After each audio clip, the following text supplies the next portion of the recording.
oitavo ano, tudo bem?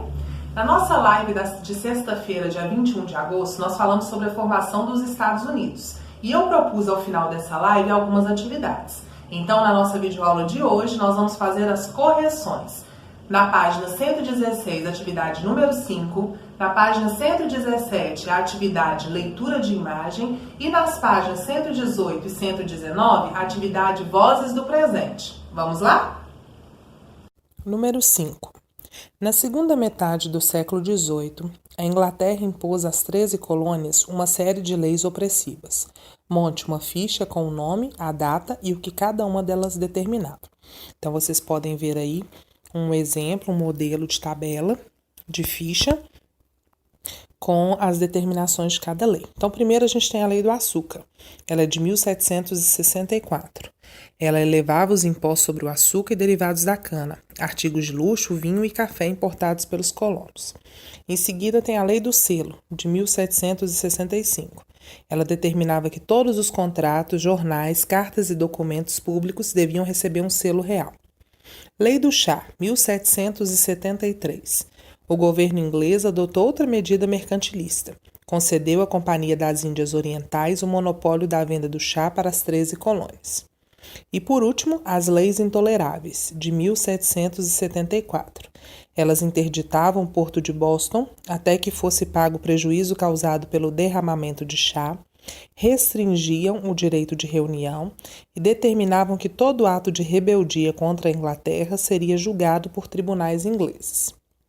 A segunda atividade é a atividade de leitura de imagem da página 117. Então, a gente tem uma imagem aí, e o fato representado nessa imagem ocorreu em Nova York logo após a Declaração de Independência das 13 colônias, em 1776. Então, o que pede aí? O que pergunta pra gente? Primeiro, quem que está derrubando a estátua? Então, vocês veem aí várias pessoas, né? Puxando a estátua e derrubando. Quem seriam essas pessoas? São populares dos Estados Unidos. Letra B, quem que é o personagem representado na estátua que está sendo derrubada? O personagem representado aí é o rei da Inglaterra, o Jorge III. Essa estátua ela foi fundida e transformada em balas de chumbo para serem usadas nas lutas de independência. E a letra C pergunta em que contexto esse episódio pode ter ocorrido. Então, esse episódio aí, ele é do momento, né, durante o processo de independência das 13 colônias. Nossa terceira atividade é a atividade Vozes do Presente, das páginas 118 e 119. Todas as questões dessa atividade são questões de múltipla escolha. Então, no cronograma eu coloquei as orientações para vocês, né?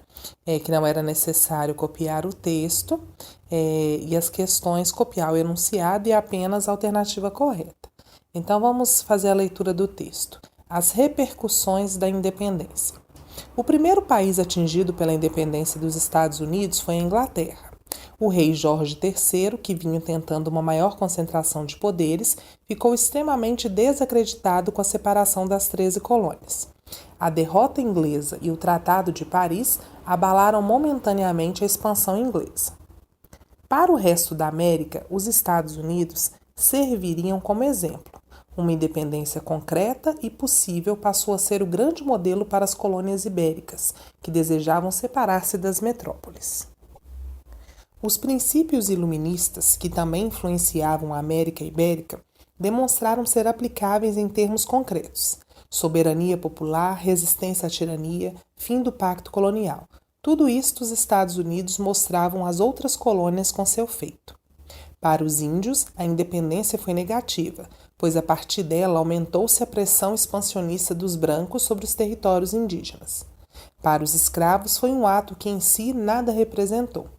Com todas as suas limitações, o movimento de independência significava um fato histórico, novo e fundamental, a promulgação da soberania popular, como elemento suficientemente forte para mudar e derrubar formas estabelecidas de governo, e da capacidade, tão esperada em Locke, de romper o elo entre governantes e governados, quando os primeiros não garantissem aos cidadãos seus direitos fundamentais. Então, a letra A. A independência dos Estados Unidos serviu de exemplo para o resto da América porque... Então, a alternativa correta é a alternativa 2, porque demonstrou que a independência era ato concreto e possível. Letra B. As colônias da América Espanhola demonstravam grande interesse em separar-se da Espanha. Para isso, contribuíram à independência das 13 colônias da América do Norte e... Alternativa 4. Os princípios iluministas. Letra C. O movimento de independência americana foi um marco histórico e representou grande mudança na sociedade. Ideais como resistência à tirania se mostraram mais vivos do que nunca nas colônias.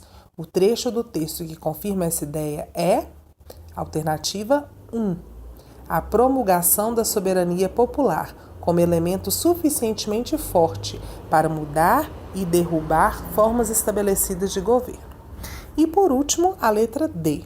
Sobre as repercussões da independência, escolha as alternativas corretas. Então, as alternativas corretas são 1, 3 e 4. Então, no caso aí da questão D, vai ter mais de uma opção, né?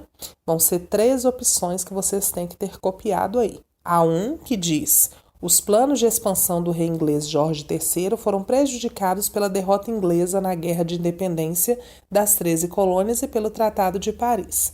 Alternativa 3.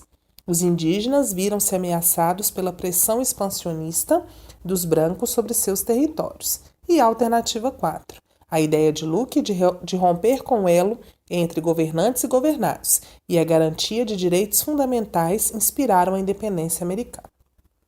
Então é isso, 8º ano. Terminamos assim a correção das atividades propostas. Um abraço.